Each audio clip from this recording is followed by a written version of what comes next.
In both Fred Waugh's and David Cheriandi's novel, I have found that although each had their own different experiences with regards to racism and bigotry, they were able to come to terms with who they are. For Cheriandi, he wants a future in not which they will all be clothed in sameness, but one in which they will finally learn to both read and respectfully discuss their differences. His family is a mix of everything, and as this is so, it is hard to establish an identity and to give people a clear-cut answer to who they are. For Waugh, his writing is about his experiences along with his family's through the use of food.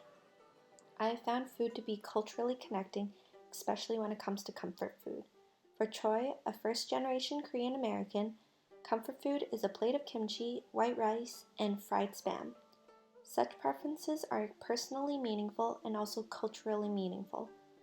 Every single culture and religion uses food as part of their celebrations, says Ellen Gustafsson, co-founder of the Feed Project and the 30 Project as cited by Choi. Choi also notes how different cultures experience food, where how and why you eat your food is very cultural.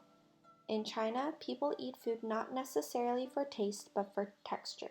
In France, food is still primarily about pleasure, says Marc Singer, technical director of cuisine at Le Cordon Bleu in Paris, as cited by Choi.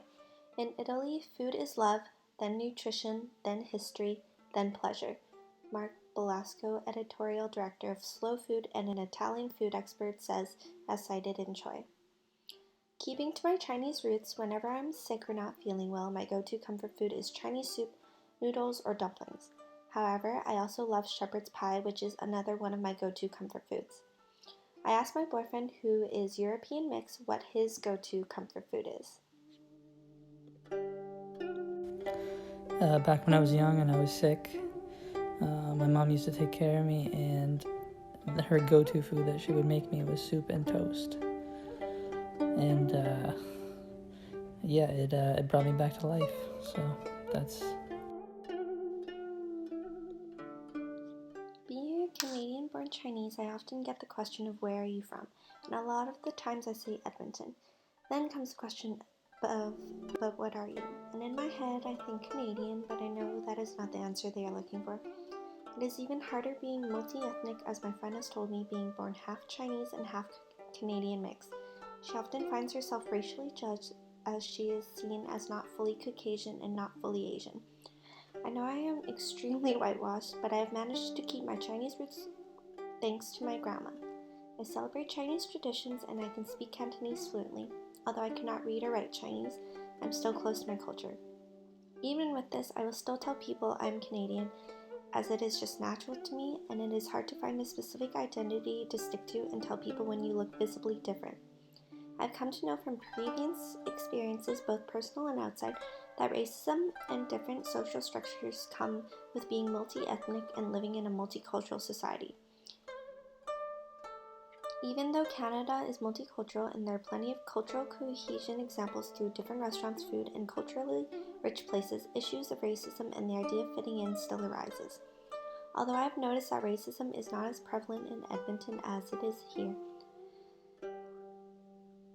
I have found that Vancouver has more culturally rich historic sites such as the Dr. Sun Yat-sen Classical Chinese Garden constructed in 1986 and named after the father of modern China, which was the first Chinese garden built outside of China, says Simpson.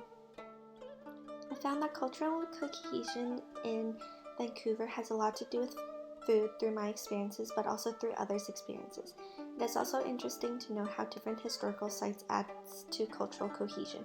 Although everything is connected through food and through different historical sites, the multi-ethnicity of everything and everyone is still a struggle in terms of determining one's identity.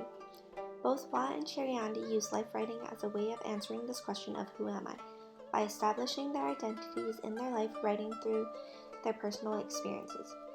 The struggles of pressing issues in the field regarding ethnic identity such as social consequences of participating in an ethnic economy and immigrant children, Fong says, are issues Waugh and Cheriandi try to address. They address the issues and are able to establish their multi-ethnic identity in a prejudicial world.